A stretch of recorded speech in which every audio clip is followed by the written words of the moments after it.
You guys asked and we listened. I noticed that you guys wanted a video on counter jungling and invading, so without further ado, let's jump right into the enemy's jungle. Before you go steal that red buff, make sure that you drop a ward on that like button. That way, you don't get surprised by the entire enemy team. While you're at it, subscribe to the channel and enable notifications. That way, you can catch all of our future videos. First things first, let's talk about the when to invade the enemy jungle. Something that you should pay attention to is your minimap. It's really useful, and if you aren't already, do it. The minimap actually gives you a really good idea of where the enemy jungler is going to be a little bit in the future. If you see a gray indicator on the minimap, that means that that camp is going to spawn a minute from now. This can let you time your invades, because most of the time, your jungler or your enemy jungler wants to be at that camp close to when it spawns. This way you can predict their movement and throw a ward down or even just invade the enemy jungle and surprise them there. If you see a yellow icon, well, that means that it's spawning in 15 seconds, so that'll probably be your cue to start moving. If you haven't already set up vision, well, that's fine, because if you take the time to, you might get spotted out or you'll just miss your opportunity. Yellow means that it's time to go. In the very early game, you won't be able to see this, because the camps will die and the indicator won't go away for you on the minimap. It's when they're respawning that you can start making these plans. But there's a trick that you can do to let you know what the enemy jungler has done before the camps even start respawning. If you happen to see the enemy jungler gank, make sure that you look at them and left click on their character. Pay attention to what shows up in that top left corner of the screen. Look at the blue buff and red buff timers. Whichever one is later on in its duration is the camp that they cleared first. This lets you know where they started. If you know which side they started on, well, then you can expect that side to spawn first. This can let you plan and invade or just counter jungle the buff away from them as soon as it spawns. Or both in the best scenario, maybe you surprise them as soon as they clear the camp, or you kill them, take it, and then leave. Either way, it's pretty win-win if you can time it right. Remember, for timing, it's 1 minute if it's gray and 15 seconds if it's yellow on the minimap. Even if you don't manage to steal away the buff or kill the enemy jungler or whatever you're trying to accomplish, if you notice that a camp dies, especially if it's blue buff or red buff, you'll be able to time this in the future. Just type it in chat, say, enemy wolves, 6 minutes, whatever it might be. Or if it's blue buff and red buff, you can just look at your tab menu. It's right there at the top. You have a perfect timer there for you. As you get better and better and realize what's important and what's not, you won't have to type it in chat and you'll just remember. If you can actively remember which way the jungler is clearing and what camps are dead, which ones are spawning soon, then you'll have a much better time invading and even avoiding ganks. Honestly, as a jungle main, nothing really feels worse than having the enemy mid-Kiana come to your second red buff and just kill you 100-0. And if you can do that, you are gonna get well inside the enemy's head, mess with them, and set them super far behind. Since you're setting your enemies super far behind, make sure that you go check out our website, GameLeap.com. That way, you can be even more steps ahead of your enemies.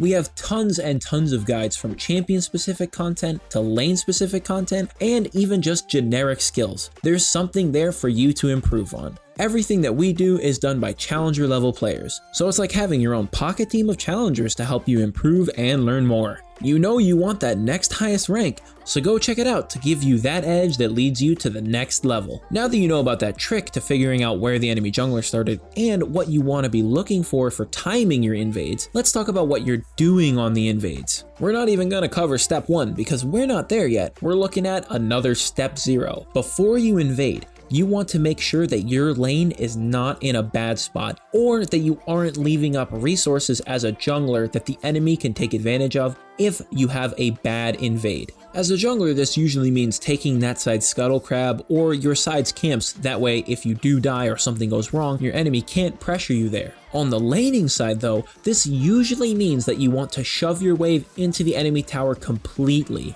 What does this do? Well, you tell me. You should know. If you shove the wave into the enemy tower, they have to make the decision between looking for you or helping their jungler and taking the CS that's dying to the tower. Best case scenario, you set the enemy jungler and your opposing laner behind. If you invade at this point and manage to double kill the enemy team, it is catastrophic.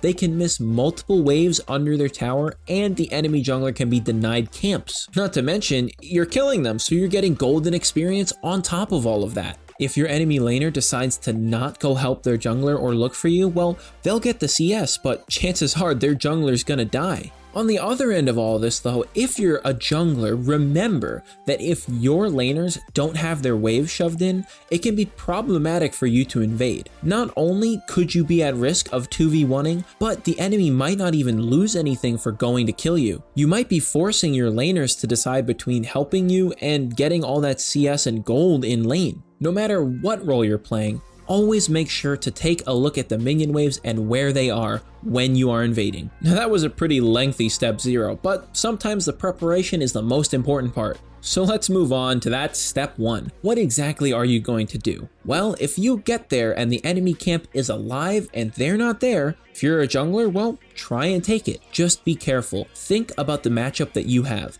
If you using your EQ combo as Jarvan on a jungle camp might get you killed because the enemy jungler will surprise you, well, consider dropping a ward or maybe not using those abilities at all. You need to make sure that you aren't just dumping everything out and then getting surprised afterward. An example of this is when you're taking raptors. Try to put a ward in the bush that's close to it. That way, you don't get surprised by people crossing over into their jungle. This way, you have a ward for later that can spot out the enemy jungler, and you're taking the camp. So you're getting the gold for yourself, and, well, you're just getting more and more leads. Invades don't necessarily need to end in kills. If you're taking away the enemy's camps and denying them gold and experience, well, even in the short term, that can be just as effective. They might not hit level 6 because you take a camp, or maybe they have to steal CS in a lane in order to hit level 6. It's not good either way. If you don't have wards though, or just don't have the vision that you want, don't be afraid to take the camp. Just make sure that you pull the camp away from the areas that are dangerous. When you're hitting raptors, try and walk towards that bush that's behind red buff. That'll give you more distance between you and where the enemy jungler can come from. Yeah, they could still technically come from their red buff or their raptors by going around, but you're reducing the options that they have and reducing the chance that that happens to you.